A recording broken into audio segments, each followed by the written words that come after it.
Hey everyone, welcome back to the channel. Thanks for tuning in for another episode.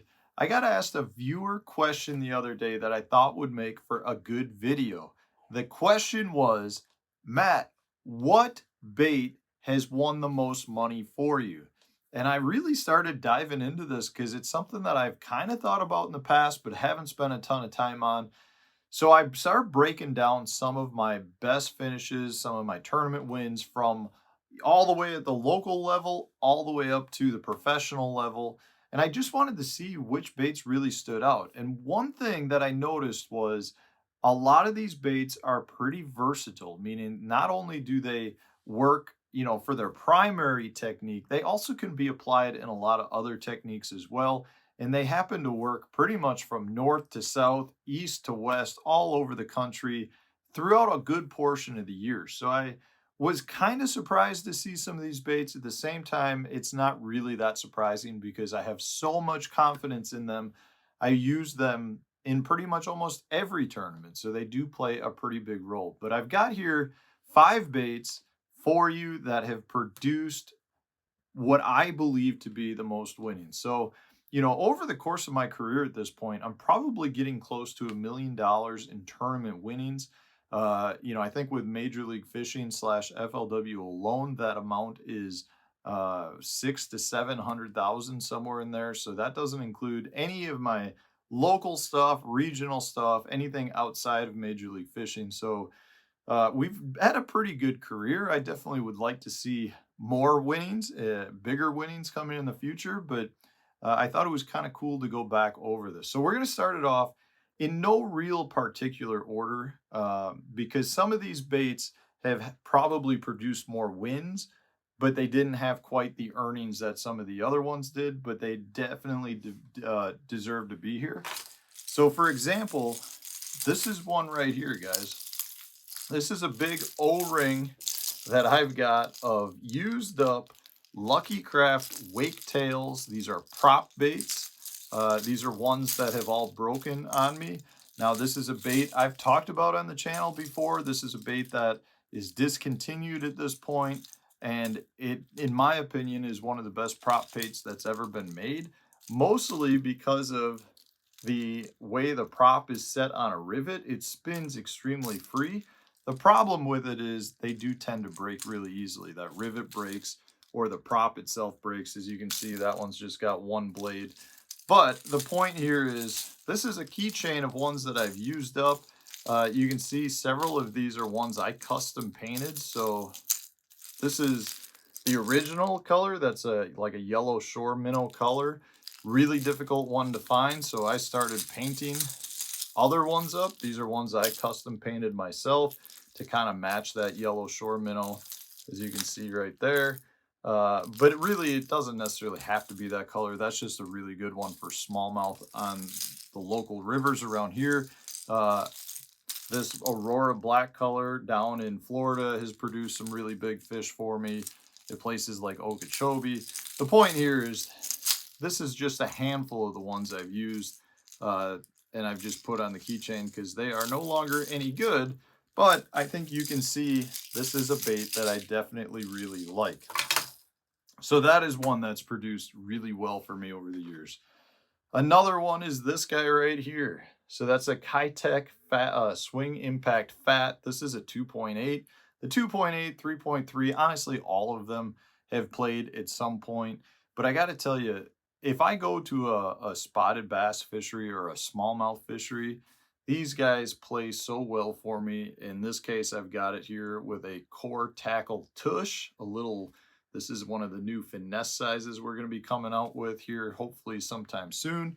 But the point here is this little guy is dynamite in your clear water fisheries. Just one of those baits that I have tied on anytime. I mean, I've had good finishes at Smith Lake, Lewis Smith Lake, Lake Lanier, the Great Lakes. I mean, it doesn't really matter. Good clear water fisheries with spotted bass and smallmouth. I feel like this guy has probably cashed more $10,000 checks for me than maybe any other bait. I love seeing like spotted bass fisheries on our schedule because this guy's going to get a workout. Next up, let's talk about, I love to flip. You guys know I love to flip. I love to fish heavy cover. And this guy has been one in my arsenal for years and years and years. This is the Berkeley Power Bait Pit Boss, the 4-inch size, the 3-inch size. Uh, it's just one of those ones I absolutely love. Both of them, have a time and a place. Doesn't matter if I'm fishing largemouth, smallmouth, spotted bass. They just are some of the best flipping baits around. I also love to throw the little 3-inch size as a jig trailer. So I've had a ton of checks where I've cashed fishing jigs, a lot of finesse jigs.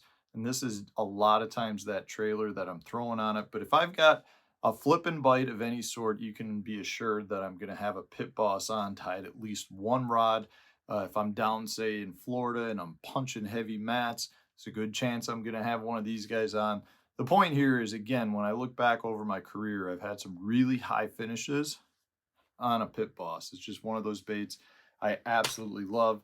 Works great year round, all over the place. It does a really good job at not just mimicking crayfish, but being a bluegill imitator. So if you're fishing a body of water where there's a lot of bluegill as a forage species, the pit boss has that profile where it does a good job at mimicking the bluegill in those lakes. Next up, another one that is just an all-time favorite of mine. This is one I just plucked off a trophy over there. This is a game used tournament one swim jig, hand-tied swim jig, hand-poured swim jig by myself. This thing has just been hanging on the wall for probably 10 years. I've got here, this is a little Zoom swimming fluke on the back. I don't use those quite as much. I tend to go either with a little 3.5-inch Berkeley the deal, or a little on a skinny dipper, or a little dipper from Reaction Innovations. But there was a time and a place where I did throw a lot of little flukes. I don't tend to throw that swimming fluke nearly as much. The point here is the swim jig is a major player for me. Man, it's just one. If you grew up in Wisconsin, you're probably started throwing a swim jig at an early age. It is a mainstay bait here, but I've been able to apply it all over the country. We know how good they are in Florida. They're great on lakes that have floating docks or a lot of good dock fishing. You can skip them and fire them all over the place. If you've got a lake with grass or pads or laydowns, it doesn't really matter. And if you're down south during the shad spawn, a swim jig's such a good bait. I mean, this one looks terrible right now because it's just been absolutely shredded. But the point is, this is the one that won. It's the Hodag Bassmasters Boom Lake Open, October 24th and 25th, 2013, first place. This is what did that victory for me. The point is, I've got a lot of local level wins on swim jigs, and I've cashed a ton of $10,000 checks. My first final day cut at Grand Lake was on a custom made hand tied swim jig. Yeah, it doesn't really matter. I have one tied on everywhere. Again, that bait is just dynamite. The last one we're going to talk about is the one that I just used to win the Lacrosse Major League Fishing Invitational, and that's a Berkeley Max Scent the General. Just an absolute dynamite bait. Obviously, I won after incentives and everything close to $100,000 on this bait, but a wacky rig has been one that, I've thrown for a long time. Won a lot of good size local level tournaments, Bassmaster Weekend Series. The one year they had those up in Wisconsin, I won on the Chippewa Flowage throwing it. But I mean, it doesn't matter where you go. A wacky rig has been a major player. A lot of Forest Wood Cups I've fished and cashed good checks with. Down in Florida, I've thrown a wacky rig a lot with good success. It honestly does not matter. Wherever you go, especially if you're talking about like that springtime period, your wacky rigs are going to have to be a player. And at this point, the General is definitely my absolute go-to. But those are 5 baits that have produced more winnings than any other baits that I can recall for myself. They are tied on at almost every tournament at this point. They're just solid baits. So hopefully that answers the question. This was one, it's always fun to reminisce on good tournaments, and this is one that's was a fun video to go back and think about. I probably forgot a couple of baits, but these are definitely ones that I absolutely love. So if you enjoyed today's video, hit the like button, subscribe to the channel if you haven't done so already. Stay tuned, new video coming out tomorrow.